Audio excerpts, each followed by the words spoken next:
वाशिम शहर वाहतूक शाखेची कर्कश हॉर्न वाजविणाऱ्या वाहनावर धडक कार्यवाही।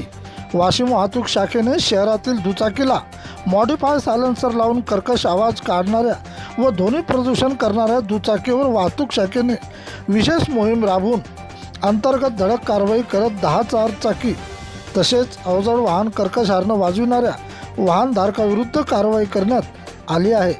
सदर मोहीम ही वेळोवेळी राबविण्यात येणार असल्याची माहिती पोलीस सूत्रांकडून मिळाली आहे। तसेच नागरिकांना सुद्धा आवाहन करण्यात येते की वाहनधारक कर्कश हॉर्नचा वापर करीत असल्याचे दिसल्यास शहर वाहतूक शाखा यांच्याशी त्वरित संपर्क करण्याचे आवाहन केले आहे।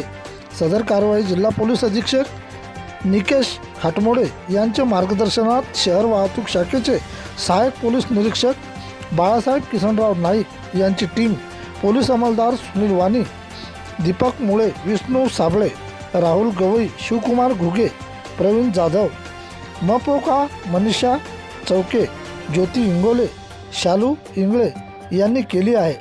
प्रतिनिधी किसन काळे।